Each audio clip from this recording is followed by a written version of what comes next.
just before New Year, my husband discovered my secret.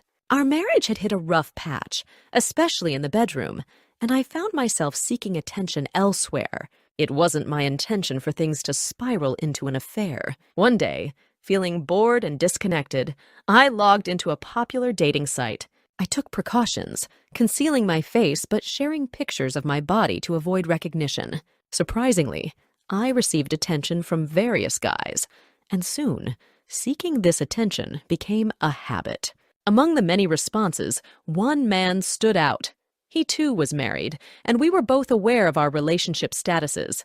Our interactions escalated, leading to a date where things became physically intimate on the very first day. Thus began a passionate and intense affair that spanned 4 months, until the inevitable happened.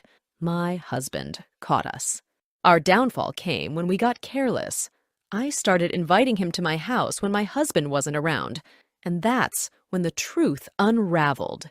The consequences of our actions became unavoidable, changing the course of our lives forever. Little did I know, my husband had suspicions about my affair. Unbeknownst to me, he used a hidden camera to capture moments between me and my affair partner. When he finally confronted me with the evidence, shock washed over me. He unleashed a barrage of hurtful words I never thought could come from him. Witnessing his reaction was the most devastating experience of my life. I regretted deeply that my actions had led to such pain. He demanded that I leave immediately, and so, for a week, I sought solace at my mum's place. After a few days, we had a conversation. He expressed that overcoming this betrayal was something he wasn't sure he could do. However, he allowed me to return home temporarily while I figured out my next steps. Since then, he hasn't been open to discussing anything, not the affair, not the future, not our relationship. He reiterated that he couldn't envision moving past this. I understand the gravity of my actions. I'm engulfed in shame for what I've done, and my heart aches at the thought of hurting him. The path to rebuilding seems uncertain, and the weight of remorse hangs heavy in the air. Despite everything, he insists on us being friends, and we've met a few times. I message him every day, checking in on how he is doing, but sometimes I receive no response. He was cold toward me, and later asked me to move out again, and I'm afraid that this time it's permanent. It's been about 6 weeks since I moved out, and this separation has hit me with the full force of the enormity and horror of my actions. It's crystal clear how much he truly means to me. Life without him feels aimless, and I'm grappling with the realization of how I could make such foolish and devastating decisions. He's the one for me, and I'm ready to do whatever it takes for another chance. I long for an opportunity to demonstrate the depth of my love, to rebuild the trust and faith he had in me, and to mend our marriage. But is that even possible when he avoids discussing anything? I've given him space, not wanting to pressure him into talking, but there's this fear creeping in. I'm afraid that as more time passes, he might come to the realization that he's better off without me. The uncertainty of the future and the desire to make amends weigh heavily on my heart. I've taken part in some individual counseling to delve into what led me down the path of my actions. I now understand the reasons behind my choices, and I'm certain I would never repeat such a mistake with anyone. However, I find myself at a loss about what steps to take next. I'm seeking advice on how to initiate a conversation with my betrayed spouse, to explore if there's a possibility of working things out and rebuilding enough trust for him to consider a reconciliation. The affair began with online chats spanning several months before we eventually met up.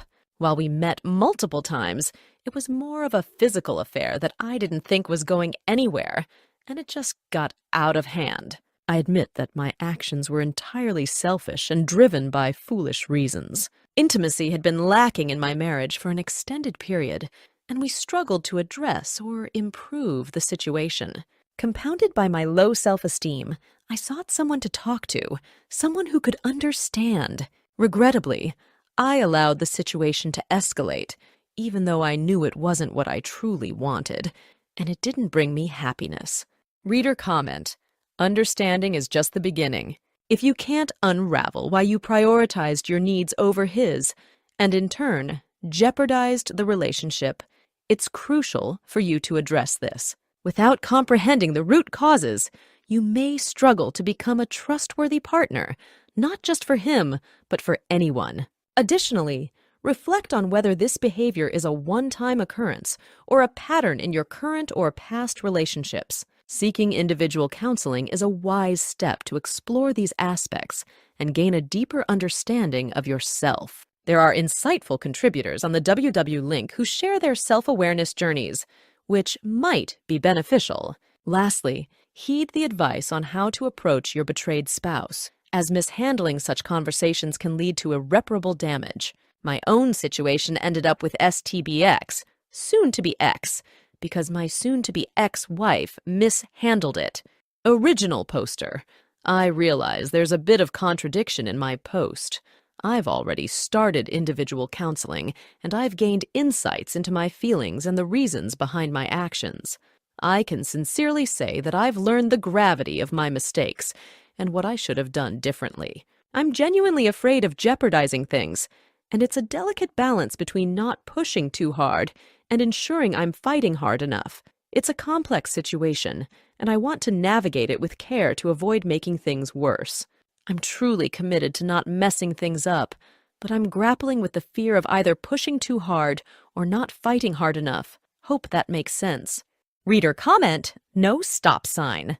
Here's some advice from a betrayed spouse whose soon-to-be ex-wife could have written a post identical to yours. Do not lie. Honesty is crucial in rebuilding trust. Do not blame shift. Take responsibility for your actions without placing the blame elsewhere. Do not minimize. Acknowledge the gravity of the situation. Downplaying it can cause more harm. Damage limitation does not work. Trying to minimize the impact can, ironically, lead to more damage than you might anticipate. It's essential to confront the reality head-on. Original poster. I appreciate your guidance.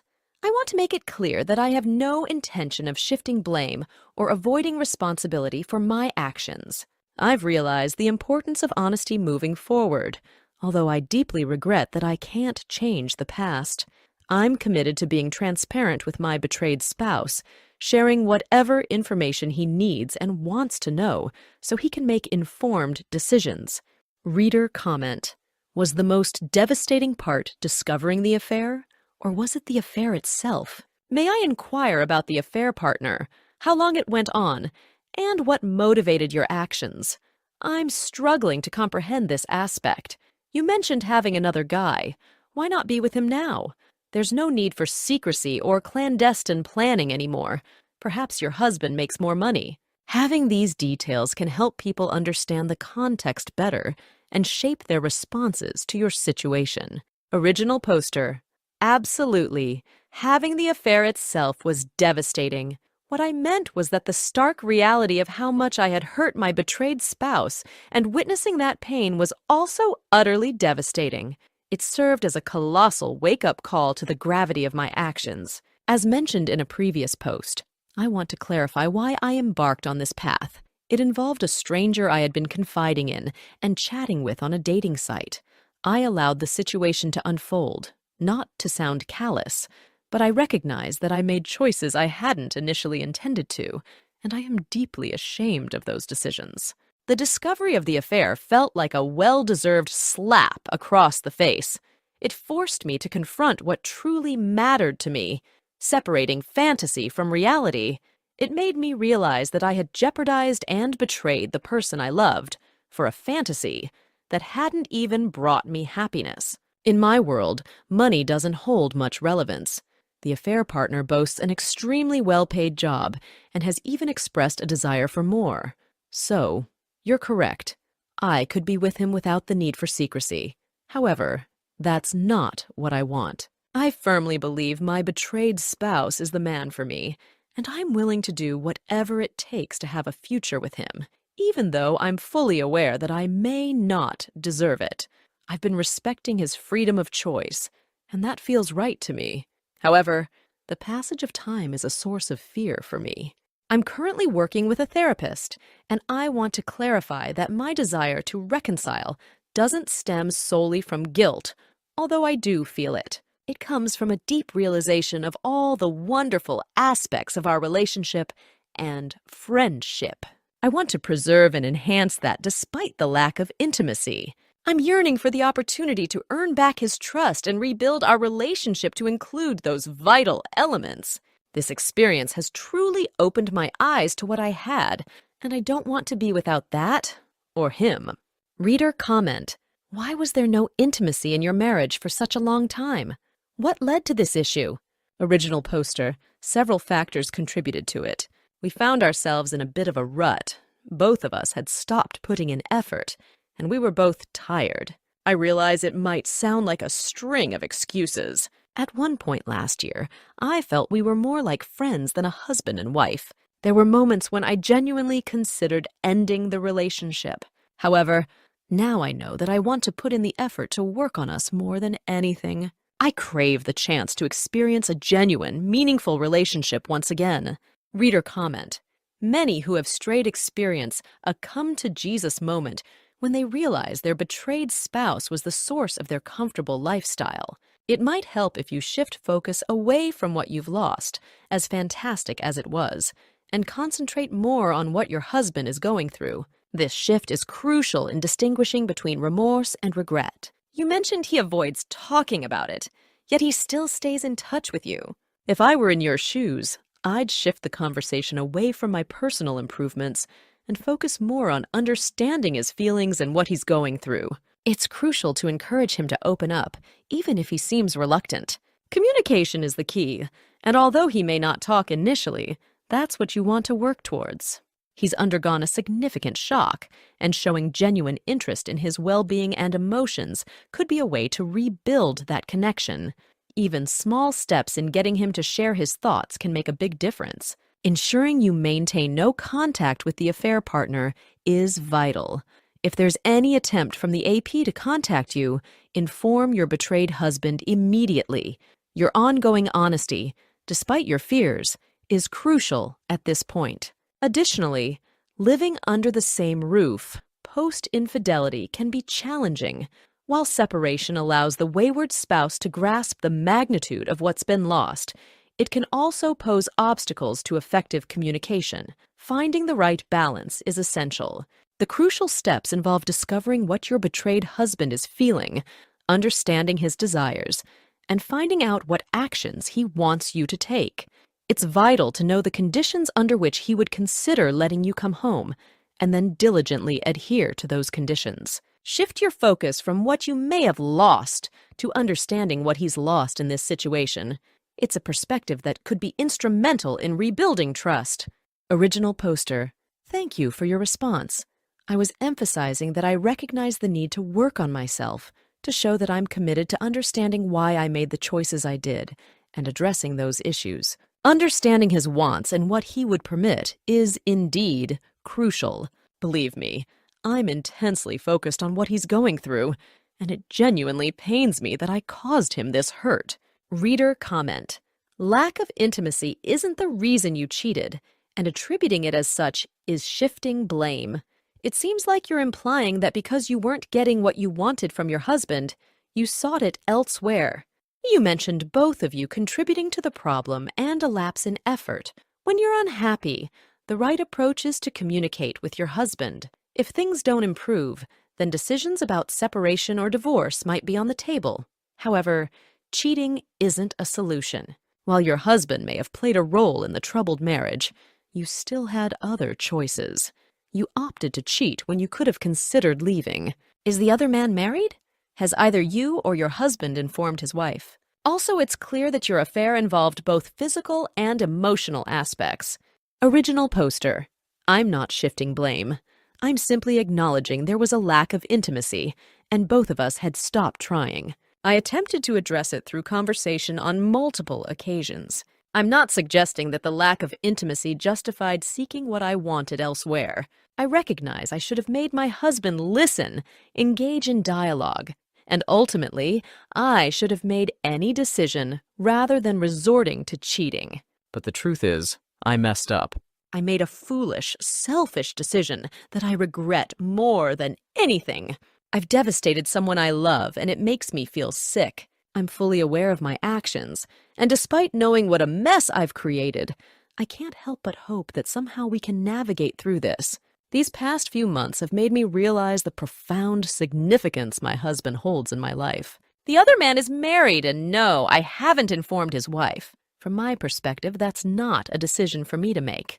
While I can't fathom my husband asking me to take a polygraph, if he does, I'm willing to comply. Realistically, I don't have much hope that he can move past this, and I don't blame him. Nevertheless, I continue to hold on to hope. Reader comment: his wife deserves to know. Since neither he nor your husband has told her, it falls on you to share the truth. You made the decision to have an affair with her husband, accepting the consequences. If you were okay with that, shouldn't you be okay with telling her the truth? You've already intervened for the wrong reasons. Now consider doing it for the right ones. Ceasing to be a wayward goes beyond merely stopping the cheating. It's about doing what's right, being honest, even when it's difficult. Take the initiative and call her without warning the other man first. Your husband might interpret a heads-up as another betrayal, as if you're protecting the OM. Instead of waiting for your husband to ask for a polygraph, consider taking the initiative. It's a proactive step toward rebuilding trust and demonstrating your commitment to honesty. Waywards seeking reconciliation take proactive steps to mend the damage they've caused, often starting with honesty, even in challenging situations. Consider beginning this healing process by being truthful with his wife. Can you share the specific efforts you're making to transform into a safe partner? Original poster: I recognize that being a wayward involves honesty, especially when it's tough. However, I stand firm in my decision that it's not my place to inform his wife. It's not about protecting the other man. It's genuinely what I believe is right. Even though I haven't discussed this with my husband, I know him well enough to understand that it's not something he would want to do. Yes, I interfered in their marriage, but who's to say what their relationship is like? What's been discussed or agreed upon? Just because some may perceive it as the right thing doesn't mean it aligns with my values. How can anyone be certain she would even want to know? We're all different, and what feels right varies from person to person. I'm actively seeking ways to mend the damage I've caused in my relationship with my husband. However, I've made a firm decision to distance myself from my affair partner and, in particular, from involving his wife in this situation. Reader comment: your perspective might be misguided. It seems like you're avoiding telling her due to reasons beyond not wanting to. If there have been discussions or agreements, sharing what she already knows wouldn't hurt, and at the very least, you could offer an apology. Once again, how are you being proactive? While individual counseling is a positive step, it's just one among many things you should consider. Relying solely on IC and waiting may not be sufficient. Original poster: I'm not evading telling her because I don't want to. I'm trying to explain why I believe it's not my place to inform her. How would telling her benefit my husband? I'm actively participating in IC, fully taking responsibility for my actions, and giving my husband the space he needs. At this moment, I'm uncertain about the best course of action. My husband has made it clear that he doesn't want details, and he's avoiding discussions as he is leaning toward divorce. I genuinely seek advice on how to be proactive and provide whatever my husband needs for the best possible resolution. I find this situation perplexing, and I don't believe it makes me unsafe or prone to cheating again. Currently, my betrayed husband has made it clear that he doesn't want any details about the affair partner. He doesn't want to discuss the other man, his circumstances, or anything related. At this moment, my BH has no interest in informing the other betrayed spouse. I've severed all ties with my AP and ended the affair. I don't have any intention of re-entering that world. My actions aren't about protecting the OM or leaving a door open. I've committed something profoundly devastating, and my focus is on moving past it. If my BH were to ask me to re-enter that world for some reason, I would consider it. However, I fundamentally disagree that either I or my BH must disclose the situation to the other